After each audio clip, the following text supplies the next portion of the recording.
Today on Between the Lines, how a shared cosmology could transform the world with Nancy Ellen Abrams. Welcome, I'm Barry Kibrick. Nancy and her husband Joel Primick, one of the world's most respected cosmologists, were past guests on Between the Lines. With their latest book, The New Universe and the Human Future, these two cutting-edge thinkers, Nancy a cultural philosopher and Joel a renowned astrophysicist, combined their talents again to present a new picture of the universe filled with critical relevance for our time.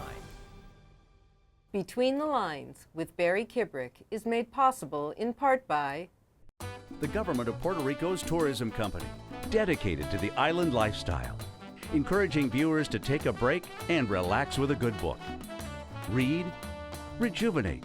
Puerto Rico, the novel island. I'm a writer today because I was a reader when I was 11 years old, and it was... You do not need to prove your state of happiness to anybody. Most of these speeches were as much as a month in preparation. Characters, the heroes in this book, are seekers of truth in a story that involves a lot of corruption. I don't get a chance to really talk about what's real, and it's the perfect for me.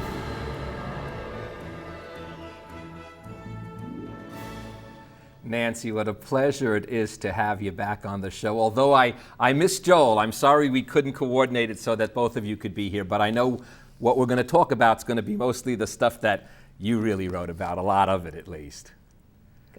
Good. Now, let's start off by telling the viewers what is cosmology so they just get a real good sense of what we're talking about. Cosmology has two different meanings, and for anthropology, for people who study cultures, what it means is the story of the whole culture. Where did the people come from? How did they originate? How do the gods fit in? What is the meaning of the big picture? That's what a cosmology is in anthropology. But today, scientific cosmology is the science of the study of the entire universe. How did the universe begin? How does it have its? How did it take its structure? What's its nature, and how has it evolved? So the scientific cosmology of today is really about getting the scientific picture right. It's not about us. It's not about our gods. It's not about any of the stuff that traditional cosmology was focused on. But at the same time, the focus of this book is to take the cosmology that we know about, the universe, its history, its everything, its physics, its entirety, and for us to become more connected with it, because the separation between a common cosmology is a problem. That's what this book is trying to address. Even in the ancient times, whether it was through religion or through, even from pagan times, they had a cosmology that at least they all agreed upon. And one of the things that you want to do here is connect us with our own cosmology. Exactly. What we're trying to do is to bring together the two concepts of cosmology to give us one coherent way of looking at the universe that is actually based on evidence. There has never in the entire history of humanity been a picture of the universe as a whole that was actually based on evidence. And this is the first time. This is an enormous opportunity for us humans, because we really need something that unites us. And the picture of the universe and the story of our origins, starting in the Big Bang, and how the galaxies formed and how the nature of the galaxies created the kind of matter that we're in, that we're made of, and so forth. This is a story that everyone on the whole planet shares. And if we could just have that, it could just be the beginning of some common ground. Well, more importantly, as you say, if, I'm going to use your words exactly, we and our fellow human beings do fit into the picture, or if not, we have no meaningful sense of how we should.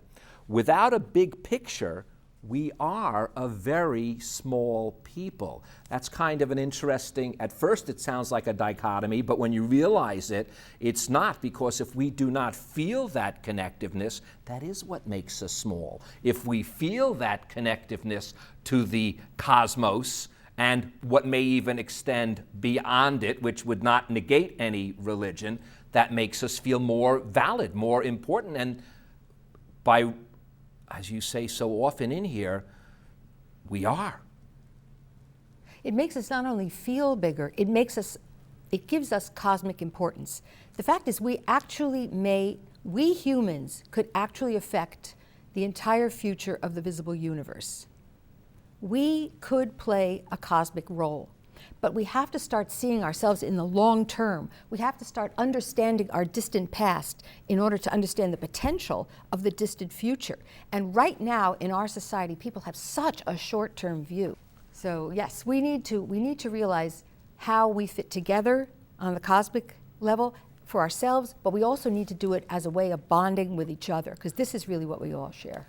You even go as far as a physicist can go, and I say that with a joke I have with some of my physicists. We never mention the G word or anything like that, I know, because of the connotations, but you do believe that there is a sacredness to this. If we do not see our role as we do on a cosmic level, we could, as you just said, not function as well on a global level as well as even an individual level. It seems like it's all connected. We humans have enormous problems, and they're global scale problems. And in order to solve global scale problems, you have to have some kind of a global way of cooperating. What is going to tie us together to allow that to happen? What's going to let us achieve at least the kind of connectivity that would let us start to deal with these problems? I really think that this new cosmology, this new picture of how we all originated and how our future could look, is the first candidate, really, the first serious candidate for a globally shared story. But even with this shared story, you give us some warnings that we need to be careful about. You give an example I thought was beautiful, that when you look at individual human beings, you're always able, even in a small group, to find the very kind, the very courageous, the very helpful, the very loving, all good qualities. Yet when you put people together as what we'll call humanity, you're laughing, you know where I'm going with this, with humanity, whether it's in a bureaucracy, a government, and now I'm thinking on a global scale, you say our best qualities do not come out. So I had that was one of the harder things for me to get a handle on, was how do we think cosmically and yet act on such a small scale that we really are relevant and see ourselves as individuals enlightened and free, and yet still sharing this with others. Yes, it's very important to understand that there are different sizes in the universe, a huge range of sizes in the universe. From the tiniest size that physics allows, which is called the Planck length, it's 10 to the minus 33 centimeters, really small. It's dictated by the interaction of quantum theory with relativity. It's a theoretical number. From that size all the way up to the size of the visible universe. And we need to understand, first of all, that we humans are actually central. People think of us as small and insignificant compared to the size of the universe, but that's because they're only looking in one direction, toward the large. But if they look toward the small, they discover that we are halfway between the largest and the smallest sizes, which is an interesting place to be in the universe. We are midway, and we couldn't be anywhere else, because if we were much smaller, we would not be made of enough atoms to have the complex consciousness that we have. If we were much larger, then the speed of light would slow down our internal communications and we wouldn't really be able to think. So intelligent beings like us can really only be at the middle of all possible sizes. And that goes for aliens too. If there are intelligent aliens out there, they're going to be more or less our size, because we are at the sweet spot for complexity. You could be incredibly complex at our size and still the speed of light will not slow down your communications. So what people need to realize is that at every size scale, the laws of physics actually are different. All the laws are true all the time, but they're not always relevant. So at different size scales, different laws of physics come into control. Now, this is true universally. It's true not just for the sizes of objects, but it's true for the complexity of human interaction, which means that at different size scales in human groups, different rules control how things happen. So the way that human beings behave and feel and think is completely different from the way that groups of human beings, especially large groups, behave. So for example, this whole controversy over whether a corporation is a person. Of course a corporation is not a person. A corporation cannot possibly feel or act or behave in any way like a human being. Now people have a hard time understanding that, so what I like to do is reverse it. We, you and I, all people, are made of elementary particles, but we don't behave anything like elementary particles, because with increasing complexity, new properties emerge and new laws take control, and the laws that govern elementary particles just disappear. And the same thing continues on up as organizations of humans get more and more complex. The ways that humans behave disappear, and completely new principles come into effect. And if we don't understand that this is true, then we will continue to be governed by completely misleading metaphors, like this crazy idea that a corporation is a human being. That's ridiculous. Well, the other thing that I think puts, this is almost a pun, sheds light on the subject, is that the majority of the universe in matter and in energy is what we call dark. And dark doesn't mean black or anything, because as you say, it actually is transparent.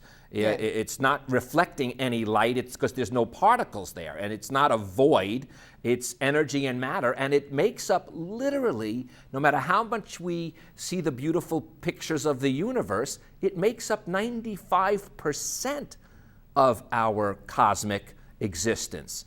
So there's a lot of space out there that, we have no clue at this point how it really affects everything. Well, actually, this is the amazing thing. We actually do have a clue. And it's true that dark matter and dark energy are probably not the greatest names. They should be called invisible matter and invisible energy. It's just one of these historic things. The first person to name this invisible stuff called it dark, and astronomy is just conservative, and they kept it. But it really is totally invisible, and it's invisible not because light is not shining on it, but because it doesn't even interact with light. You can shine light on dark matter, you won't see it. So it's a completely different kind of matter from what we're made of. It's not made of atoms, it's not made of the parts of atoms. So what we do understand, what we really do have a clue about, is how it behaves on the large scale, on the scale of the universe. We understand how dark matter creates the galaxies. Dark matter is most of the galaxy. It's this huge, huge halo that surrounds the tiny little visible part of a galaxy that we see. What we don't know yet is what are the particles that are actually making up the dark matter. But this is what the Large Hadron Collider in Switzerland is trying to discover right now. They're trying to make dark matter. And it could, in the next year or two, it could be that we will know what that particle is that makes it the dark matter. But part of the book does also want us to get a sense of this cosmology so that we can interact with our human species at a better and deeper level. The more we understand that we ourselves are 95% stardust and a few percent hydrogen, mostly water, and yet at the same time, we're so significant. So, and at the same time, we're also made up of mostly nothing. I mean, that sounds really bizarre, but the space between, if they shrunk all the empty space, we would be very small, wouldn't we? Well, we'd be black holes if that Am I correct? Okay, even we'd be less than nothing, literally. Right. Well, it is important to know how the dark matter and the dark energy affect our picture of ourselves, because people really do have this mistaken notion that somehow we humans are just insignificant motes in a universe where no place is different from any other. We live on an average planet of an average star. This entire picture is really wrong. We are made of the rarest material in the universe. We now know, as you said, that most of the vast majority, 95%, even more, of the universe is this weird dark matter or dark energy. And most of the rest, more than 4%, is just hydrogen and helium, the stuff that came right out of the Big Bang. Hydrogen and helium are what made the first stars. They are what the stars are mostly made of. And then the stars create all of the heavy elements, everything heavier than helium, carbon, hydrogen, carbon, oxygen, nitrogen, silicon, all of the elements, the entire periodic table is created inside stars, and then when stars supernova, they blow that stardust out into space, and it just floats through space until it gets picked up. Sometimes it won't get picked up, but can be picked up in the gravitational field of a new forming solar system. So that is where rocky planets come from. There could not have been rocky planets, because rocky planets are mostly made of heavy elements. There couldn't have been that until there were several generations of stars that had blown this stuff out into the galaxy, and enough of it came together in our solar system to make these rocky planets. Without rocky planets, as far as we know, there's no life like us, that's for sure. And what people really need to appreciate is how rare we are. We are not just insignificant motes. We are really the peak of complexity. We are made of the rarest elements, the rarest stuff in the universe, which is this stardust, which really represents a tiny fraction of a percent of the content of the universe. But we're completely made of that stuff.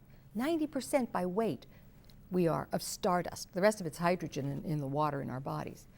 So we're made of unusual elements, and we took billions of years to get to the level of evolution that we are now. You can't just toss humans into the universe. Like people say we're just randomly tossed in. That's some existential old view.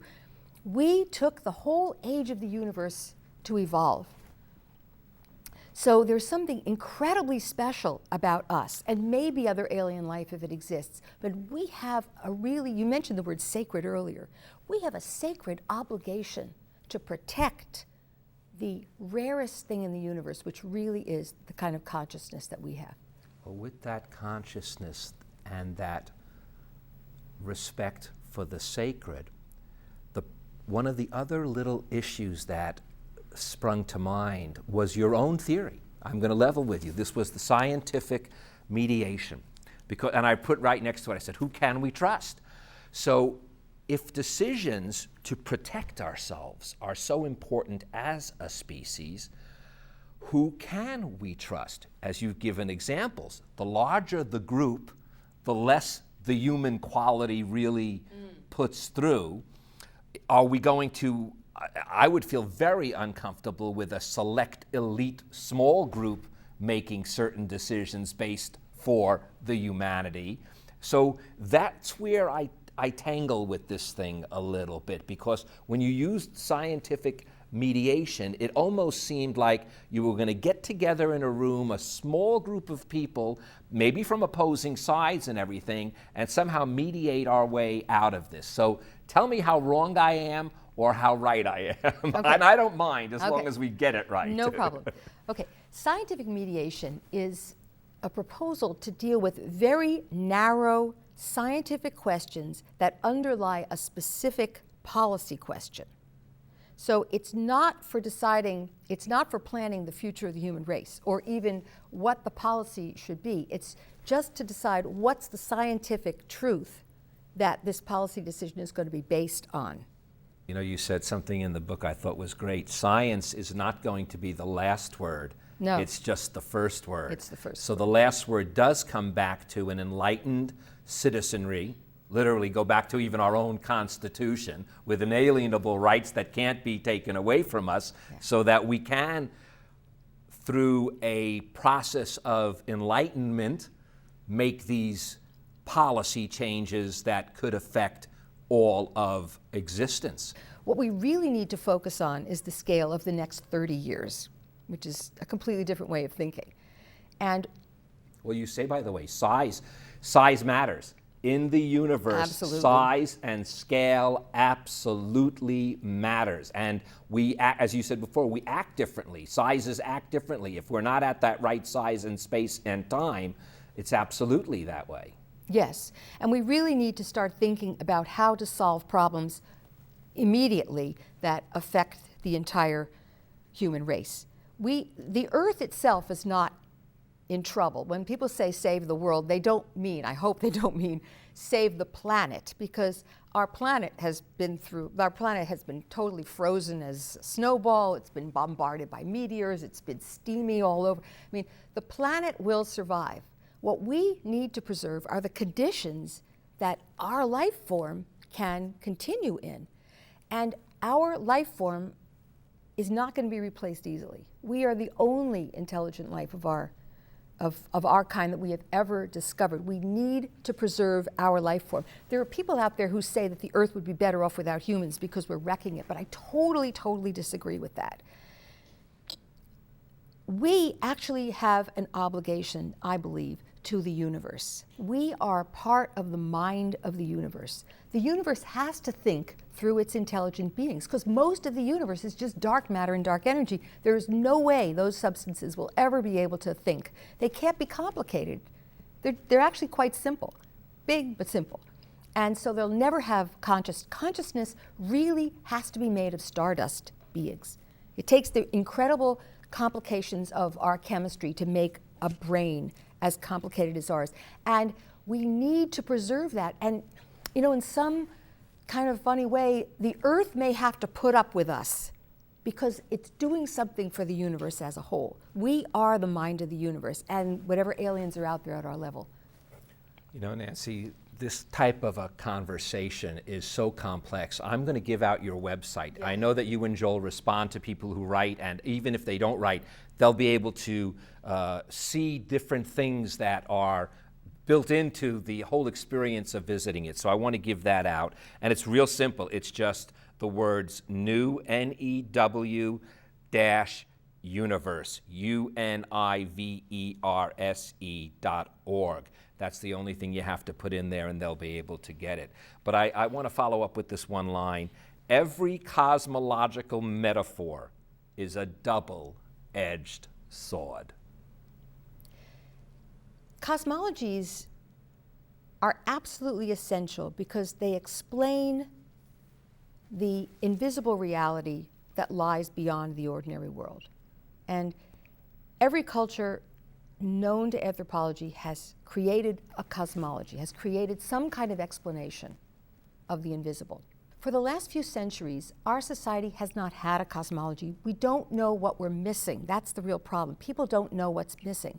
They don't even appreciate that it matters to have a coherent picture of where you came from and where everybody came from. We are trying to present it as a way of appreciating our central place in the universe, as a way as a really positive interpretation of how we fit in. But there are actually other cosmologists out there who understand the science but are interpreting it in negative and, I believe, dangerous ways that will turn people away from wanting to learn cosmology or from thinking that it's important. And the example I give in the book is there are cosmologists out there who are saying we live in the worst of all possible universes. Why are they saying this? Because, as I mentioned earlier, in the distant future, billions of years into the future, the distant galaxies will disappear and our galaxy will be alone. What we need to do is use the cosmology that we have now to understand how to join together to save the conditions that will improve life for our descendants. That's the focus we need to take. And the double-edged sword is you can use cosmology to either mislead people or, as in the Middle Ages, to repress people. The medieval cosmology was used by the church and by the kings to hold people down in their place. It was also used in a negative way. Cosmology is just science. How we interpret that to be about us is our choice, and we have to choose to do it in a positive way, and we have to choose, I believe, to do it in a way that's going to help the younger generations. On that note, I'm ending with your words, our existence matters to the universe. Thank you, Nancy, and your husband, Joel, for showing us what matters. Thank you, Barry. Oh, it's my pleasure, and thank you for joining us. Now, before Nancy leaves, I'd like to leave you with these words from the new universe and the human future. What makes sense is to seek passionately to absorb these discoveries, using every cultural tool available to bring home to ourselves this new knowledge of we're and what we humans actually are. I'm Barry Kibrick. Between the vastness of the cosmos and the smallest matter known, we humans exist right in the middle. Seek passionately, and we will discover who we actually are. Thank you so much, Nancy. If you'd like to get in touch with us, want a DVD or transcript of our show, catch an episode online, or receive our weekly updates, go to www.klcs.org/BTL.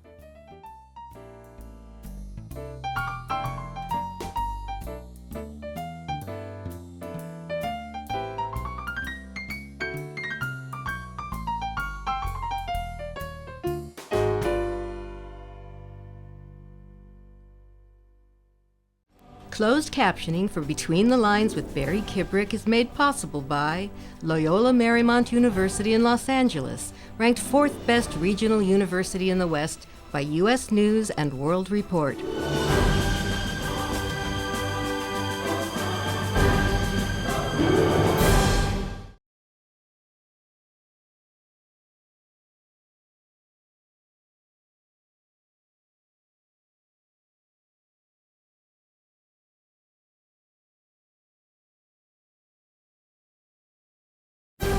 We humans could actually affect the entire future of the visible universe. We could play a cosmic role. On this episode of Between the Lines, how a shared cosmology could transform the world with Nancy Ellen Abrams. With her book, The New Universe and the Human Future, we see how a new picture of the universe is critically relevant for our time.